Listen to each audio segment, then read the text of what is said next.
Hello viewers, स्वागत है आपका हमारे YouTube channel the teacher exam में। तो कैसे हैं आप लोग? आई होप कि आप स्वस्थ होंगे और मस्त होंगे।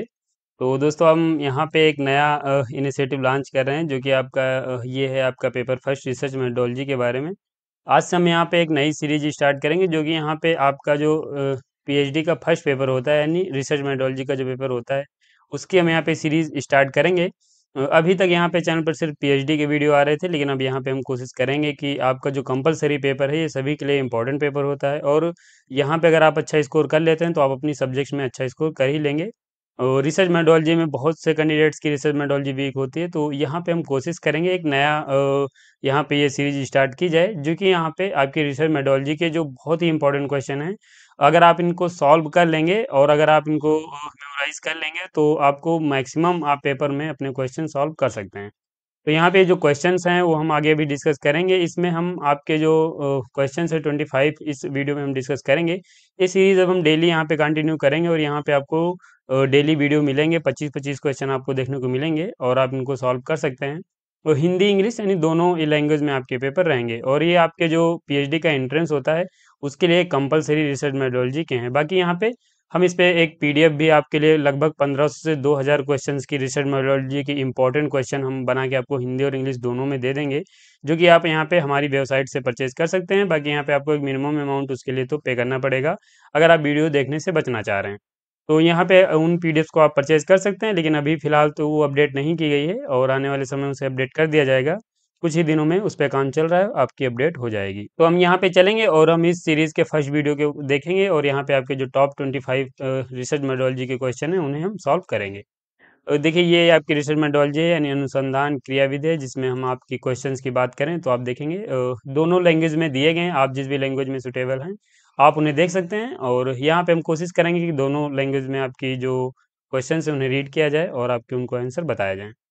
तो अगर हम बात करें क्वेश्चन नंबर फर्स्ट की, तो देखिए यहाँ पे what is the primary purpose of research. Research का जो मेन उद्देश्य है, यानी प्राथमिक उद्देश्य क्या होता है। तो ऑप्शन नंबर अगर आप ये देखेंगे, तो यहाँ पे मनोरंजन है, ऑप्शन बी ज्ञान सृजन है, ऑप्शन सी विज्ञापन देना है, ऑप्शन डी सामाजिकरण है। तो बताइए इसका सही ऑप्शन क्या होगा। तो देखिए यहाँ पे जो इसका सही ऑप्शन होगा वो ऑप्शन नंबर बी होगा, ज्ञान सृजन, यानी नॉलेज जनरेशन। नेक्स्ट क्वेश्चन की बात करें, तो यहाँ पे नेक्स्ट क्वेश्चन है कि निम्नलिखित में से कौन सा शोध एक प्रकार का है जिसका उद्देश्य घटनाओं का पता लगाना और उनका वर्णन करना है। तो अगर आप इंग्लिश में देखेंगे, तो यहाँ पे which of the following is a type of research that aims to explore and describe phenomena. तो इसके ऑप्शन अगर हम बात करें, तो एक्सपेरिमेंटल रिसर्च है, डिस्क्रिप्टिव है, एनालिटिकल है, और आपका यहाँ पे ऑब्जर्वेशनल रिसर्च है। ऑप्शन चार यहाँ पे दिए गए हैं, आपको बताना है कि कौन सा यहाँ पे इसका सही ऑप्शन होगा। तो बताइए इसका सही ऑप्शन क्या होगा। देखिए यहाँ पे एक्सपेरिमेंटल रिसर्च का होता है जब हम एक्सपेरिमेंट टाइप का कोई रिसर्च करते हैं। एनालिटिकल में हम एनालिसिस करते हैं, जैसे कि आपके पास कुछ डेटा हुआ है, उसके आप एनालिसिस करते हैं। बाकी ऑब्जर्वेशनल रिसर्च यहाँ पे नहीं होगा। तो ऑप्शन नंबर आपका बी बचेगा, जो कि यहाँ पे डिस्क्रिप्टिव रिसर्च होगा। यहाँ पे आप देखेंगे एक वर्ड दिया गया डिस्क्राइब फिनोमिना, तो यानी यहाँ पे डिस्क्रिप्टिव भाव से अगर थोड़ा सा आप दिमाग लगाएंगे तो ये ऑप्शन सही कर सकते हैं। तो यहाँ पे हो जाएगा ये आपका option number B. Next question की बात करें, तो what is the final outcomes of research study called. किसी शोध अध्ययन के अंतिम परिणाम को क्या कहा जाता है। तो आपको बताना है किसी शोध के जो अंतिम परिणाम होंगे उन्हें क्या कहा जाएगा। देखिए यहाँ पे ऑप्शन नंबर है A research question, option number B है research hypothesis, option number C है research report, option number D है रिसर्च वेरिएबल। तो बताइए इसका सही ऑप्शन क्या होगा। हिंदी में अगर आप देखेंगे, तो शोध परिणाम है, शोध परिकल्पना है, शोध रिपोर्ट है, और शोध परिणाम है। तो सॉरी, यहाँ पे शोध प्रश्न हो जाएगा, ये शोध परिणाम है। तो बताइए इसका सही ऑप्शन क्या होगा। तो देखिए इसका जो सही ऑप्शन होगा वो आपका होगा रिसर्च रिपोर्ट। यहाँ पे इसका सही ऑप्शन हो जाएगा रिसर्च रिपोर्ट। नेक्स्ट क्वेश्चन की बात करें, in research report the literature review. एक शोध रिपोर्ट में साहित्य समीक्षा क्या प्रस्तुत करती है। यहाँ पे पूछा गया है कि जो आपका लिटरेचर रिव्यू है उसका मेन उद्देश्य यहाँ पे क्या होता है। ऑप्शन नंबर बी है summarise existing research, option number C है contains raw data, option number D है लिस्ट रेफरेंस। जो भी हैं उन्हें आप संदर्भों को वर्णानुक्रम में सूचीबद्ध करते हैं। ऑप्शन सी की बात करें तो आधारभूत डेटा प्रदान करती है, ऑप्शन बी की बात करें तो मौजूदा शोध का सारांश प्रस्तुत करती है, ऑप्शन नंबर ए की बात करें तो निष्कर्ष प्रस्तुत करती है। तो यहाँ पे बताइए कि एक शोध रिपोर्ट में साहित्य समीक्षा क्या प्रस्तुत करती है। तो देखिए जो आपका निष्कर्ष प्रस्तुत तो नहीं करती है, क्योंकि निष्कर्ष तो आप लास्ट में निकालेंगे। और यहाँ पे आधारभूत डेटा भी प्रदान नहीं करती, और यहाँ पे जो संदर्भ का वर्णानुक्रम उनकी भी रेफरेंस, तो रेफरेंस का एक अलग ही अपना होता है। यहाँ पे समराइजिंग एग्जिस्टिंग रिसर्च, जो यहाँ पे जो भी मौजूदा रिसर्च, यानी आपने जो भी रिसर्च टॉपिक लिया है, उसमें जो भी आपके मौजूदा रिसर्च हैं उनमें आप यहाँ पे उन्हें रिव्यू करते हैं, तो वो आपका यहाँ पे हो जाता है मौजूदा शोध का सारांश प्रस्तुत करती है। ऑप्शन नंबर क्वेश्चन नंबर 4 का जो ऑप्शन सही होगा, ऑप्शन नंबर बी सही होगा। और नेक्स्ट क्वेश्चन की बात करें तो यहाँ पे क्वेश्चन है, किस प्रकार का शोध कारण और प्रभाव संबंधों को समझने से संबंधित है। इंग्लिश में आप देखेंगे तो which types of research is concern with understanding cause and effects relationship. Cause and effect relationship को समझने के लिए यहाँ पे बताया गया कि कौन सा ऑप्शन इससे संबंधित है, तो आपको बताना है। एक तो यहाँ पे एक्सप्लोरेटरी रिसर्च हो जाएगा, डिस्क्रिप्टिव हो जाएगा, एक्सपेरिमेंटल रिसर्च हो जाएगा और ऑब्जर्वेशनल रिसर्च हो जाएगा। तो बताइए इसका सही ऑप्शन क्या होगा। तो देखिए यहाँ पे कॉज एंड इफेक्ट की जब हम बात करते हैं, तो यहाँ पे जैसे कुछ घटना घट रही है और उसका प्रभाव क्या पड़ेगा, तो उसकी हम यहाँ पे बात कर रहे हैं। तो ऑप्शन नंबर 5 का जो देखेंगे तो यहाँ पे कॉज एंड इफेक्ट अगर आपको पता करना है तो आपको एक्सपेरिमेंट करना पड़ेगा, तभी आपको पता चलेगा कि किन कारणों से ये कारण और प्रभाव का आपको पता चलेगा। तो यहाँ पे ऑप्शन नंबर सी हो जाएगा, 5 का सी, एक्सपेरिमेंटल रिसर्च। नेक्स्ट क्वेश्चन की बात करें, जो कि यहाँ पे what is the term for details plan of how a research study will be conducted. एक शोध अध्ययन कैसे किया जाएगा, इसकी विस्तृत योजना के लिए एक शब्द क्या है। आप जो पूरा रिसर्च कंडक्ट करवाएंगे उसके लिए यहाँ पे एक विस्तृत योजना आप बनाते हैं, उसके लिए एक शब्द क्या है आपको बताना है। ऑप्शन नंबर ए अनुसंधान परिकल्पना, ऑप्शन नंबर बी है अनुसंधान डिजाइन, नमूनाकरण विधि, अनुसंधान प्रक्रिया। तो आप इंग्लिश में देखिए यहाँ पे रिसर्च हाइपोथेसिस है, डिजाइन है, सैम्पलिंग मेथड्स है, रिसर्च प्रोसेस है। तो आपको बताना है इसका सही ऑप्शन क्या होगा। देखिए रिसर्च हाइपोथेसिस जब आप जो भी आप प्लान बनाएंगे उसी के अंडर में आएगा। जब आप कोई आप यहाँ पे कोई प्रॉब्लम देखेंगे तो उससे रिलेटेड आप एक हाइपोथेसिस जनरेट करेंगे। सैम्पलिंग मेथड्स, आप उस प्रॉब्लम को सॉल्व करने के लिए जो भी आप डेटा कलेक्ट करेंगे वो मेथड्स होगा, जो भी सैंपल आप कलेक्ट करेंगे। रिसर्च प्रोसेस आपके स्टेप वाइज होता है। तो इस पूरे प्लान को कहते हैं रिसर्च डिजाइन। यहाँ पे आपके लिए एक शब्द दिया गया है अनुसंधान डिजाइन। जो भी आपकी विस्तृत योजना होगी उसको आप यहाँ पे एक शोध अध्ययन कैसे किया जाएगा इसकी विस्तृत योजना को कहते हैं रिसर्च डिजाइन। 6 का ऑप्शन नंबर बी हो जाएगा। नेक्स्ट क्वेश्चन की बात करें तो यहाँ पे नेक्स्ट क्वेश्चन जो है आपका क्वेश्चन नंबर 7 है। पूछा गया है निम्नलिखित में से क्या एक प्रकार की शोध रिपोर्ट नहीं है। विच of the following is not a type of research report. Option number ए की बात करें तो इंपीरिकल रिपोर्ट्स है, ऑप्शन नंबर बी की बात करें तो यहाँ पे एनालिटिकल रिपोर्ट्स है, ऑप्शन नंबर सी एक्सपोजिटिव रिपोर्ट्स है, ऑप्शन नंबर सी परसेसिव रिपोर्ट्स है। तो आपको बताना है इसमें कौन शोध रिपोर्ट नहीं है। अगर आप यहाँ पे हिंदी में देखेंगे तो अनुभवजन्य रिपोर्ट्स है, यहाँ पे बी की बात करें तो विश्लेषणात्मक रिपोर्ट है, ऑप्शन नंबर डी वर्णनात्मक रिपोर्ट है, ऑप्शन नंबर डी प्रेरणात्मक रिपोर्ट है। तो आपको बताना है इसका सही ऑप्शन क्या होगा। तो देखिए यहाँ पे ये आपकी एम्पिरिकल, एनालिटिकल और परसेसिव ये तीनों रिपोर्ट्स हैं, लेकिन यहाँ पे जो ये वर्णनात्मक रिपोर्ट है ये आपकी एक शोध रिपोर्ट नहीं है, यानी एक्सपोजिटिव जो रिपोर्ट्स है वो आपकी यहाँ पे नहीं है। ये ऑप्शन नंबर सी इसका सही ऑप्शन हो जाएगा। नेक्स्ट क्वेश्चन की बात करें तो यहाँ पे नेक्स्ट क्वेश्चन जो है 8 नंबर क्वेश्चन है। यहाँ पे अगर हम बात करें तो पूछा गया कि विच of the following statements about research is true. शोध के बारे में निम्नलिखित में से कौन सा कथन सत्य है आपको बताना है। तो यहाँ पे आप 4 ऑप्शन दिए गए हैं, आप ये इंग्लिश में देके रीड कर सकते हैं। बाकी यहाँ पे अनुसंधान केवल एक बार की जाने वाली गतिविधि है, option number A. Option number B की बात करें अनुसंधान हमेशा एकाकीपन में किया जाता है, ऑप्शन नंबर सी की बात करें अनुसंधान व्यवस्थित एवं सुव्यवस्थित है, ऑप्शन नंबर डी की बात करें अनुसंधान हमेशा सहज ज्ञान और स्वतः प्रवर्तित होता है। तो आपको बताना है इसका सही ऑप्शन क्या होगा। तो यहाँ पे देखिए अगर आप देखेंगे तो यहाँ पे जो अनुसंधान केवल एक बार की जाने वाली गतिविधि है, तो ये नहीं है, ये कई बार किया जा सकता है। बाकी यहाँ पे अनुसंधान हमेशा एकाकीपन में किया जाता है, ये भी नहीं सही होगा इसका। तो यहाँ पे ऑप्शन नंबर सी जो है ये आपका सही हो जाएगा, अनुसंधान व्यवस्थित एवं सुव्यवस्थित है। तो इसका ऑप्शन नंबर सी होगा, research is systematic and organised. Option number यहाँ पे सी सही इसका हो जाएगा। नेक्स्ट क्वेश्चन की बात करें तो देखिए यहाँ पे बताया गया कि शोध में सहकर्मी समीक्षा का क्या महत्व है। What is the significance of peer review in research. तो बताना है कि यह प्रकाशन प्रक्रिया में देरी करता है, यह अनुसंधान की गुणवत्ता सुनिश्चित करता है, यह शोध निष्कर्षों को सीमित करता है, यह पक्षपातपूर्ण अनुसंधान को बढ़ावा देता है। तो इसमें अगर आप देखेंगे तो इसमें आपको सही आंसर पता ही चल जाएगा। अगर आप इंग्लिश में पढ़ रहे हैं तो आप इंग्लिश में देख सकते हैं, बाकी अगर आप हिंदी में देख रहे हैं तो आप इजीली से समझ जाएंगे कि यह शोध निष्कर्षों को सीमित नहीं करेगा, यह पक्षपात पूर्ण भी नहीं होगा, यह प्रकाशन प्रक्रिया में देरी भी नहीं करेगा। तो यहाँ पे ऑप्शन नंबर इसका हो जाएगा सही सी, यह अनुसंधान की गुणवत्ता निश्चित करता है। तो यहाँ पे शोध में सहकर्मी समीक्षा का क्या महत्व है? तो यह अनुसंधान की गुणवत्ता सुनिश्चित करता है। नेक्स्ट क्वेश्चन की बात करें तो यहाँ पे क्वेश्चन नंबर 10 है, in the research process what comes after data analysis. Data analysis के बाद शोध प्रक्रिया में क्या आता है, ये यहाँ पे पूछा गया। तो बताइए, यहाँ पे ऑप्शन नंबर है data collection, B research design, यहाँ पे C interpretation of results, formulation of research question. Data संग्रहण, अनुसंधान डिजाइन, परिणामों की व्याख्या और शोध प्रश्नों का निरूपण। तो बताइए यहाँ पे इसका सही ऑप्शन क्या होगा? देखिए यहाँ पे अगर आप देखेंगे तो डेटा कलेक्शन तो आप यहाँ पे रिसर्च प्रोसेस में ही आ जाएगा जब आप यहाँ पे डेटा कलेक्ट करेंगे। रिसर्च डिजाइन मैंने आपको पहले ही बताया कि ये एक पूरा प्रारूप जो होता है उसे रिसर्च डिजाइन कहते हैं। बाकी यहाँ फार्मुलेशन ऑफ रिसर्च क्वेश्चन, ये आप मिडिल का पार्ट है आपके यहाँ पे, क्वेश्चंस को आप डिजाइन करते हैं। यहाँ पे इंटरप्रिटेशन ऑफ रिजल्ट्स, ये आपका यहाँ पे शोध प्रक्रिया में डेटा विश्लेषण के बाद क्या आएगा? तो ये आपका परिणामों की व्याख्या आएगी। जो भी आपने आपके रिसर्च आपने जो भी डेटा कलेक्ट किया है उनका जब एनालिसिस करेंगे तो परिणामों की जो यानी इंटरप्रिटेशन ऑफ रिजल्ट्स होगा। नेक्स्ट क्वेश्चन की बात करें तो यहाँ पे 10 है, what is the first step in research process. अनुसंधान प्रक्रिया में पहला कदम क्या है? डेटा एनालिसिस है, प्रॉब्लम आइडेंटिफिकेशन है, लिटरेचर रिव्यू है, हाइपोथेसिस फॉर्मुलेशन है। तो आपको बताना है कि अनुसंधान प्रक्रिया में पहला कदम क्या है? डेटा विश्लेषण है, समस्या की पहचान, साहित्य समीक्षा या फिर परिकल्पना निरूपण। देखिए यहाँ पे इसका जो सही ऑप्शन होगा, आप अगर इन्हें क्वेश्चन इन ऑप्शंस को देखेंगे, डेटा विश्लेषण या फिर आप डेटा एनालिसिस तो तब करेंगे जब पहले आप कोई यहाँ पे जो भी आप रिसर्च करना चाह रहे हैं तो उसकी आप जो प्रॉब्लम है उसे आइडेंटिफाई करेंगे। उसके बाद आप यहाँ पे literature review, data analysis and hypothesis formulation, ये सब बात को होगा। तो यहाँ पे अगर हम बात करें आपके सही ऑप्शन की, तो यहाँ पे आपका सही ऑप्शन हो जाएगा 11 का भी। आपकी जो समस्या है यानी जो भी आप रिसर्च करने जा रहे हैं तो पहले आप प्रॉब्लम को आइडेंटिफाई, तो पहले आप समस्या की पहचान करेंगे। 11 नंबर का सही ऑप्शन होगा समस्या की पहचान। नेक्स्ट क्वेश्चन की बात करें, क्वेश्चन नंबर 12 है। यहाँ पे पूछा गया है कि शोध में एक परिकल्पना क्या है? तो आपको बताना है कि हाइपोथेसिस क्या है, रिसर्च में हाइपोथेसिस क्या है, बेसिकली ये पूछा गया है, आपको बताना है। ऑप्शन नंबर ए की बात करें तो यहाँ पे is proven true in every case, हर मामले में सही साबित होती है। तो ये आपको क्या लग रहा है, ये सही है? तो ये नहीं सही है। ऑप्शन नंबर बी की बात करें तो ये परीक्षण किया जाने वाला एक अस्थायी कथन है। ऑप्शन नंबर सी की बात करें, कभी भी स्पष्ट रूप से नहीं बताया जाता है। ऑप्शन नंबर डी की बात करें, एक अध्ययन का अंतिम निष्कर्ष है।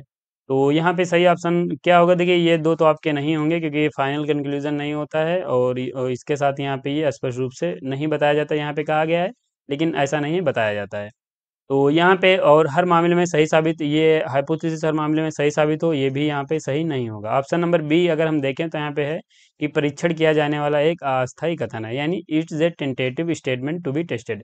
हाइपोथेसिस हमेशा आपकी टेस्ट की जाएगी, उसके बाद वो यहाँ पे सही होगी या गलत होगी, ये बात को पता चलता है। तो ये यहाँ पे ऑप्शन नंबर बी हो जाएगा, परीक्षण किया जाने वाला एक अस्थायी कथन है। नेक्स्ट क्वेश्चन की बात करें तो क्वेश्चन नंबर 13 जो कि यहाँ पे पूछा गया है, शोध में परिकल्पना परीक्षण का उद्देश्य क्या है? तो बताइए इसका सही ऑप्शन क्या होगा? देखिए यहाँ पे ऑप्शन नंबर ए दिया गया है, शून्य परिकल्पना को स्वीकार करना, वैकल्पिक परिकल्पना को सिद्ध करना। ऑप्शन नंबर सी है डेटा की विश्वसनीयता का मूल्यांकन करना। ऑप्शन नंबर डी है भविष्य के बारे में अनुमान लगाना। तो यहाँ पे बताइए इसका सही ऑप्शन क्या होगा?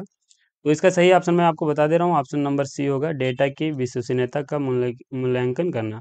यहाँ पे ए बी एंड डी को आप देखेंगे तो ये आपको कहीं किसी भी रूप से सही नहीं लगेंगे, तो बाकी ऑप्शन नंबर सी इसका हो जाएगा, इसका ऑप्शन नंबर सी सही होगा। नेक्स्ट क्वेश्चन की बात करें तो यहाँ पे नेक्स्ट क्वेश्चन है आपका 14। यहाँ पे दिया गया है कि निम्नलिखित में से क्या सुपरिभाषित सोच समस्या की विशेषता है? आपको बताना है विच of the following is a characteristics of well defined research problem. बताइए इसका सही ऑप्शन क्या होगा? यह व्यापक और अस्पष्ट है। ऑप्शन नंबर बी की बात करें तो इसका एक ही समाधान है। ऑप्शन नंबर सी की बात करें, यह विशिष्ट और अस्पष्ट है। ऑप्शन नंबर डी की बात करें, इस पर शोध नहीं किया जा सकता। तो बताइए इसका सही ऑप्शन क्या होगा? पूछा गया है कि एक जो वेल डिफाइंड रिसर्च प्रॉब्लम है उसका ऑप्शन यहाँ पे पूछे गए हैं, A B C and D. तो बताइए इसका सही ऑप्शन क्या होगा? देखिए इसका सही ऑप्शन होगा it is a specific and clear, ये इसका ऑप्शन सही हो जाएगा। और नेक्स्ट क्वेश्चन की बात करें तो यहाँ पे है कि what is the role of control group in a experimental study. प्रायोगिक अध्ययन में नियंत्रण समूह की क्या भूमिका है? तो बताइए यहाँ पे to receive the experimental treatment, to provide a baseline for comparison. Option number C की बात करें तो support the research hypothesis. Option number D की बात करें to eliminate variability in the data. तो बताइए इसका ऑप्शन सही क्या होगा? देखिए यहाँ पे चार ऑप्शन दिए गए हैं, जिसमें अगर हम बात करें क्वेश्चन ऑप्शन नंबर बी की, तुलना के लिए एक आधार रेखा प्रदान करना, ये इसका ऑप्शन सही हो जाएगा, to provide a baseline for comparison. Well defined research, यहाँ पे एक्सपेरिमेंटल स्टडी की बात की गई थी, जो कि यहाँ पे ऑप्शन नंबर बी सही हो जाएगा। To provide a baseline for comparison, तुलना के लिए एक आधार रेखा प्रदान करना। नेक्स्ट क्वेश्चन की बात करें तो यहाँ पे बताया पूछा गया कि किस शोध पद्धति में परिवर्तनशील तथ्यों को व्यवस्थित हेर फेर शामिल है। Which research methods is involve the systematic manipulation of variables. तो बताइए इसमें ऑप्शन नंबर आपका ये है, डिस्क्रिप्टिव, एक्सपेरिमेंटल, कोरिलेशन या फिर ऑब्जर्वेशनल। तो ऑप्शन आपके चार दिए गए हैं, आपको सही ऑप्शन बताना है। तो यहाँ पे अगर हम बात करें आपके सही ऑप्शन की, तो देखिए ऑप्शन नंबर यहाँ पे आपका जो होगा वो यहाँ पे बी हो जाएगा, एक्सपेरिमेंटल रिसर्च। इसमें यहाँ पे पूछा गया शोध पद्धति में परिवर्तनशील तथ्यों को व्यवस्थित या हेरफेर शामिल, तो यहाँ पे एक्सपेरिमेंटल जो रिसर्च होता है उसमें हेरफेर शामिल होता है। नेक्स्ट क्वेश्चन की बात करें तो यहाँ पे नेक्स्ट क्वेश्चन आपका हो जाएगा क्वेश्चन नंबर 17। आपको यहाँ पे पूछा गया है कि what is a significance of randomisation in experimental design. यहाँ पे देखेंगे प्रायोगिक डिजाइन में यादृच्छिकीकरण का क्या महत्व है, ये पूछा गया है, आपको बताना है। तो यहाँ पे अगर आप देखेंगे ऑप्शन नंबर ए, तो यहाँ पे it ensure that all participants are identical. B यहाँ पे eliminates the needs for control group. C है यहाँ पे it reduce the impact of confounding variables. Option number D की बात करें, it speed up the research process. तो ये तो ऑप्शन आपका गलत हो ही जाएगा। बाकी यहाँ पे अगर आप देखेंगे तो ये भी आपका बी भी गलत हो जाएगा। यहाँ पे आपका बचता है ए एंड सी, तो इसमें से आपको बताना है। यहाँ पे आप देखेंगे तो ये ए भी आपका यहाँ पे गलत होगा, ऑप्शन नंबर यहाँ पे आपका सी सही हो जाएगा। यह भ्रमित करने वाले परिवर्तनशील तत्वों के प्रभाव को कम करता है। It reduce the impact of confounding variables. Option number C इसका यहाँ पे सही ऑप्शन हो जाएगा। नेक्स्ट क्वेश्चन की बात करें तो पूछा गया है कि what is a null hypothesis. Null hypothesis आपको बताना है कि क्या होती है। यहाँ पे देखेंगे एक कथन की प्रभाव है, ऑप्शन बी एक बयान की कोई प्रभाव नहीं है, ऑप्शन नंबर सी भविष्य के बारे में एक भविष्यवाणी है, ऑप्शन नंबर डी किसी घटना के लिए एक अस्थायी स्पष्टीकरण है। तो बताइए यहाँ पे 18 का सही ऑप्शन क्या होगा। तो यहाँ पे आप देखेंगे इंग्लिश में भी दिया गया है, यहाँ पे देखेंगे आप a statement that's there is an effect, ये statement that there is a no effect, ये प्रिडिक्शन अबाउट द फ्यूचर, ये टेंटेटिव एक्सप्लेनेशन फॉर फिनोमिना। तो यहाँ पे अगर ऑप्शन नंबर आप सी सॉरी बी यहाँ पे देखेंगे तो यहाँ पे ये सही हो जाएगा, a statement that there is a no effect, एक बयान की कोई प्रभाव नहीं है, ये ऑप्शन यहाँ पे आपका सही हो जाएगा। नेक्स्ट क्वेश्चन की बात करें तो यहाँ पे which of the following is a non probability sampling techniques. निम्नलिखित में से कौन सी एक गैर संभाव्यता नमूनाकरण तकनीकी है। ऑप्शन नंबर बी है stratified random sampling, option number C है convenience sampling, option number D है क्लस्टर सैम्पलिंग। तो ऑप्शन आपका यहाँ पे बताइए कौन सा सही होगा। अगर आप हिंदी में दिया गया यहाँ पे सरल यादृच्छिक नमूनाकरण है, स्तरीकृत है, सुविधा नमूनाकरण है, या फिर सामूहिक नमूनाकरण है। तो बताइए यहाँ पे 19 का ऑप्शन क्या सही होगा। तो देखिए यहाँ पे जो आपका ऑप्शन सही होगा वो ऑप्शन नंबर सी सही होगा, सुविधा नमूनाकरण। नेक्स्ट क्वेश्चन की बात करें तो यहाँ पे आप देखेंगे ऑप्शन नंबर क्वेश्चन नंबर 20 है, परिकल्पना परीक्षण के संदर्भ में सहकर्मी समीक्षा का उद्देश्य क्या है। What is a purpose of peer review in the context of hypothesis testing. तो बताइए यहाँ पे इसका सही ऑप्शन क्या होगा। शोध निष्कर्षों को मान्यता देना, वैकल्पिक परिकल्पनाओं को अस्वीकार करना, ऑप्शन सी की बात करें तो यह सुनिश्चित करने के लिए कि शून्य परिकल्पना हमेशा स्वीकार की जाती है, ऑप्शन डी की बात करें तो शोध परिणामों के प्रकाशन को रोकने के लिए। तो इसका सही ऑप्शन क्या होगा। तो अगर आप यहाँ पे 20 का सही ऑप्शन देखेंगे तो यहाँ पे परिकल्पना परीक्षण के संदर्भ में सहकर्मी समीक्षा का उद्देश्य यानी पीर रिव्यू जो है वो यहाँ पे शोध निष्कर्षों को मान्यता देना है, यानी to validate the research findings. ये ऑप्शन नंबर ए इसका सही हो जाएगा। नेक्स्ट क्वेश्चन की बात करें तो पूछा गया है कि what is the role of research design. शोध डिजाइन की क्या भूमिका है। To choose a research problem, to determine the sample size, to guide the overall conduct of a study, to collect data. तो अगर आप यहाँ पे देखेंगे तो आपको यहाँ पे तुरंत सही ऑप्शन पता चल जाएगा, ऑप्शन सी यहाँ पे सही होगा आपका, किसी अध्ययन के समग्र आचरण का मार्गदर्शन करना। जो रोल होता है वो to guide the overall conduct of a study. Next question की बात करें तो what is not true for probability and non probability sampling. संभाव्यता और गैर संभाव्यता न्यायादर्श में क्या सत्य नहीं है, आपको बताना है। तो यहाँ पे ऑप्शन है probability sampling is more subjective, probability sampling allows for generalisation, option C की बात करें तो यहाँ पे probability sampling require random section, option D की बात करें probability sampling ensure equal representation. तो बताइए इसका यहाँ पे सही ऑप्शन क्या होगा। तो देखिए यहाँ पे हिंदी में भी दिया गया है तो आप रीड कर सकते हैं। अगर हम बात करें इसके सही ऑप्शन की तो देखिए यहाँ पे सही जो ऑप्शन होगा वो 22 का आपका यहाँ पे सही हो जाएगा A. Probability sampling is more subjective. तो ये ऑप्शन हो जाएगा, यहाँ पे ए सही हो जाएगा। नेक्स्ट क्वेश्चन की बात करें तो विच of the following is an example of probability sampling, निम्नलिखित में से एक संभाव्यता चयन का उदाहरण है, बताइए इसका सही उदाहरण क्या है। कन्वीनियंस सैम्पलिंग है, स्नोबॉल सैम्पलिंग है, सिंपल रैंडम सैम्पलिंग है, या यहाँ पे प्रपोजिव सैम्पलिंग है। तो बताइए इसका सही ऑप्शन क्या होगा। यहाँ पे उस सुविधा नमूनाकरण है, स्नोबॉल नमूनाकरण है, सरल यादृच्छिक नमूनाकरण है, या फिर उद्देश्यपूर्ण नमूनाकरण है।